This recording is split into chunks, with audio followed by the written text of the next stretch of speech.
श्री कृष्ण गोविंद हरे मुरारी नाथ नारायण। जय श्री कृष्णा। राधे राधे सभी को। कैसे हो आप सभी? उम्मीद है कि बहुत अच्छे होंगे, स्वस्थ होंगे, मस्त होंगे। तो ये मॉर्निंग का टाइम है और अभी बजे हैं, मैं आपको दिखाती हूँ मोबाइल में, शायद उल्टा दिख रहा होगा, 4:14 हुए हैं। तो अभी बजे हैं मॉर्निंग के, सुबह के 4:15 और स्नान हम कर चुके हैं, क्योंकि मैं जगी थी लगभग 3 बजे। तो झाड़ू लगाई, पोंछा किया, सारा काम हो चुका है और अब स्नान करके चलते हैं मंदिर की तरफ। पूजा भगवान को जगाते हैं और बहुत अच्छा व्रत गया हमारा, जो निर्जला एकादशी का। ना ही मैंने जल लिया और ना ही मैं लेती हूँ, और मुझे महसूस ही नहीं होता है कि मैंने व्रत रखा है। बहुत ही अच्छा व्रत गया, बहुत ही प्रसन्न हूँ मैं। और चलिए आप लोगों को बताते हैं आगे की पूजा। तो आप लोग बने रहें वीडियो में और वीडियो पूरा देखें। तो आप लोग कमेंट्स में बताना कि आप लोगों का व्रत कैसा रहा। और मेरा तो भाई बहुत ही अच्छा रहा है, पर मेरी बेटी का थोड़ा सा उसको प्यास सता रही थी, तो उसने कंट्रोल की और संघर्ष किया, और संघर्ष भरा तो यह व्रत होता है ही है। तभी तो कहते हैं ना, कुछ पाने के लिए कुछ खोना पड़ता है। तो चलिए व्रत पूर्ण हुआ और हम आ गए थे ठाकुर जी की तरफ। तो मैंने ठाकुर जी को सुला दिया था, मैंने ठाकुर जी को अभी जगाया है और जगा करके अब कर लेते हैं स्नान की तैयारी। तो जैसे डेली में स्नान थोड़ी सी देर में कराते हैं, लगभग 6 बजे के आसपास। तो मैं अभी करा देती हूँ मॉर्निंग में, आज ब्रह्म मुहूर्त में उठ करके, और सारे काम फटाफट से निपट गए हैं और जल्दी से ठाकुर जी की सेवा पूजा भी कर लेते हैं। तो चलिए, जो रात के फूल कल चौकी में फूल चढ़ाए थे वो पहले उठा लेंगे और कपड़े से साफ़ कर लेंगे चौकी को। वैसे तो अभी चौकी लगी है, साफ़ नहीं किया, सिर्फ फूल ही उठा लेंगे और सब फिर अष्टदल बना लेंगे थाली में और जल्दी जल्दी से पूजा कर लेते हैं। क्योंकि पारण का समय जो है बहुत ही शायद 5:15 से और 7 बजे तक पारण का समय है। तो इतने टाइम में मुझे शिव पूजा करके जाना है मंदिर। तो ये जल जो है ठाकुर जी को मैंने पिला दिया है पहले। अब ओम नमो भगवते वासुदेवाय नमः, ओम नमो भगवते वासुदेवाय का मंत्र उच्चारण करते हुए ठाकुर जी को स्नान करा देंगे। और पहले मैं सोच रही थी कि शायद मुझे देर हो जाए, तो मैं ठाकुर जी को स्नान बाद में कराऊंगी, पहले जो है मंदिर में दान करके और पारण कर लूँगी। लेकिन ठाकुर जी ने इतना सब कुछ अच्छे से कर दिया कि मुझे जगा दिया। क्योंकि देर रात लगभग 11:30-12 बजे तक तो मैं जगी और फिर इसके बाद ना जाग सकी, क्योंकि हम लोगों में इतनी सामर्थ्यता नहीं रही, क्योंकि हमारे खान पान अब चेंज हो गए। तो उतनी इस बॉडी में शक्ति नहीं है किसी की कि सारी रात जागो ना। तो हम गृहस्थों के लिए तो भगवान सभी माफ़ करते हैं। तो फिर हमने क्या किया कि जो अखंड ज्योत आप लोग देख पा रहे होंगे चौकी में अभी भी प्रज्वलित है, अभी भी जल रही है। मैंने कल चौकी लगाई थी, तभी से ज्योत जला दी थी, अखंड ज्योत तभी से प्रज्वलित है और अभी भी अखंड ज्योत जल रही है। तो क्योंकि हम लोग जब रात्रि जागरण का बड़ा विशेष महत्व है एकादशी में, सभी एकादशियों को रात्रि जागरण का विशेष महत्व बताया गया है हमारे शास्त्रों में, कथा में भी। हर कथा में रात्रि जागरण का बहुत ज़्यादा फल है। तो रात्रि जागरण तो नहीं कर पाते, वैसे भी 12 बजे तक भगवान का नाम जाप किया और फिर अखंड ज्योत जो हम लोग जला देते हैं, वो हमारे जागने का साक्षी होती है। इसलिए आप सो भी जाओ तो उसका जो है पुण्य कम नहीं होता, उसका पाप दोष नहीं लगता।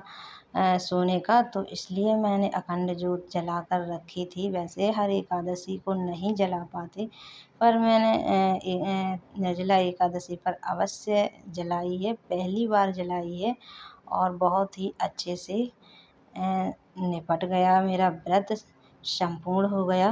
तो चलिए, बातों बातों में ठाकुर जी का श्रृंगार हो गया। और आज ठाकुर जी की लीला देखिए, बहुत ही जल्दी ठाकुर जी तैयार हो गए। नहीं तो मेरे लाला इतनी देर लगाते हैं, इतनी देर लगाते हैं कि कुछ पूछो ना, क्योंकि जैसे टाइम कम होता है वैसे ही ये देर ज़्यादा लगाते हैं, जब कभी इन्हें परेशान करना होता है। पर इन्हें पता है कि मेरे सेवकों को, भक्तों को प्यास लगी होगी, क्योंकि 24 घंटे बीत चुके हैं, लगभग 26 घंटे होने जा रहे हैं, तब से जल की एक बूंद भी नहीं ली है।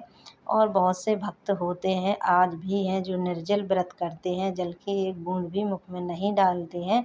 और ऐसा कथा में कहा गया है कि जल लेने से एक बूंद भी जल की अगर मुख में गलती से चली गई या डाल ली आपने, तो हमारा व्रत जो है खंडित हो जाता है। इसलिए जितना हो सके, अगर स्वस्थ शरीर है और तो आप बिल्कुल कोशिश करें, और थोड़ा अपने मन पर कंट्रोल करें। थोड़ी तो परीक्षा भगवान सभी की लेते हैं, पर हम लोगों को इस परीक्षा में पास होना होता है, और पास होने से ही हमें बहुत बड़ा फल मिलता है। तो हमने थाली निकाल ली है, ये थाली है सीधे की, आटा ले लिया, चावल ले लिए हैं और फल ले लिए हैं, कुछ दक्षिणा भी ले ली है, और दाल नहीं लेंगे, और इसमें है आलू, और तो आलू टमाटर की सब्ज़ी बनाकर पंडित जी खा लेंगे, क्योंकि पारण का समय बहुत ही कम समय में पारण करना है। 7 बजे के पहले पारण करना है हर हाल में। तो सीधा दे देंगे, क्योंकि सूखा भोजन भी दे सकते हैं, कुछ भी दे सकते हैं दान में। तो मैं मंदिर में दान कर आऊँगी, ये पंखा और ये सीधा सब कुछ। तो मंदिर में दान करने के बाद मैं आ गई थी रसोई में। तो रसोई में बना लेते हैं झटपट से पोहे, क्योंकि पोहे एक ऐसी रेसिपी है जल्दी से बन जाती हैं। और पारण के समय चावल खाने ही खाने होते हैं, चावल का बहुत बड़ा महत्व है। या तो आप पकने में देरी है तो कच्चे चावल से ही अपना व्रत खोल सकते हैं, पारण कर सकते हैं। पर मैंने पोहे बना लेंगे, जल्दी बन जाएंगे और पारण भी हो जाएगा, भगवान को भोग भी लग जाएगा। कल अन्न का भोग नहीं लगाया, जल्दी से झटपट से पोहे बना लेंगे, चटपटे से बना के, और भगवान को भोग लगा लेंगे। इसके बाद में बनाएंगे भोजन। तो इस बार मैंने ब्राह्मणों को भोजन नहीं कराया है, नहीं तो मैं हर बार निर्जला एकादशी को 1 ब्राह्मण, 2 ब्राह्मण, जितना मतलब श्रद्धा हो जाती जितने, तो मैं ब्राह्मणों को हर बार जिमाती हूँ। पर पारण का समय बहुत जल्दी है, तो इस बार मैं भोजन नहीं करा सकी। तो प्रभु इसके लिए क्षमा प्रार्थना है प्रभु से कि क्षमा करें, जो भी गलती हो।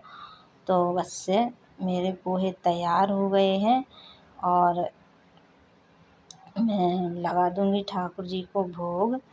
तो ये देखिए, खिले खिले पोहे तैयार हो गए हैं। तो सबसे पहले प्लेट में ठाकुर जी को अलग निकाल देंगे और इन्हें ठंडा होने देंगे तब तक। और बर्तनों में जो है परोस करके, तो पहले ठाकुर जी को, और ठाकुर जी की सेवा में मैंने तुलसी आज नहीं तोड़ पाई थी। तो चलिए, ये आ गया है मेरे ठाकुर जी का दोपहर का भोजन, क्योंकि तैयार हो चुका था। तो मैंने कहा चलिए ये भी ठाकुर जी की सेवा में दिखा देते हैं। तो ठाकुर जी के सामने रख दिया है, हाथ जोड़कर प्रभु से प्रार्थना करेंगे, आइए प्रभु प्रेम से पाइए जो भी है रूखा सूखा। और हमारे प्रभु तो बड़े ही प्रसन्नता से पाते हैं, कुछ भी पवा दो, बस शुद्ध सात्विक होना चाहिए। और तो चलिए, प्रभु को अपने हाथों से बड़े ही प्रेम के साथ भोजन करा देते हैं, क्योंकि हमारे प्रभु ने 2 दिन से शायद भोजन नहीं किया है, अन्न का मैंने भोग नहीं लगाया है। माखन मिश्री इत्यादि इत्यादि का तो भोग लगाया है फलों का, पर माखन अन्न का भोग नहीं लगाया था। तो सबसे पहले प्रभु को बड़े ही प्रेम से और भक्ति भाव से खिला देंगे। आइए प्रभु राधा रानी के साथ और पाइए। और तो मैं खाना बनाने में व्यस्त थी, तब तक बेटी ने भोग लगा दिया है, क्योंकि बेटी का भी निर्जला व्रत था। वो भी मेरे साथ जल नहीं लेती है और हमारे पतिदेव भी वो भी जल नहीं लेते हैं। तो तीनों का निर्जला व्रत था। तो सभी का बहुत अच्छे से पूर्ण हुआ। जय श्री कृष्णा, राधे राधे सभी को। तो आप सभी को वीडियो पसंद आए तो लाइक शेयर और सब्सक्राइब करना बिल्कुल ना भूलें। तो मिलते हैं नेक्स्ट वीडियो में। तब तक आप बताएं कैसा रहा आप लोगों का व्रत। और क्योंकि गीता में भगवान श्री कृष्ण ने भी कहा है कि कर्मण्येवाधिकार रास्ते माँ फलेषु कदाचन, क्योंकि कर्म के बिना फल नहीं मिलता है। तो कर्म करते रहिए और फल जो है भगवान पर छोड़ दीजिए। राधे राधे, जय श्री कृष्णा।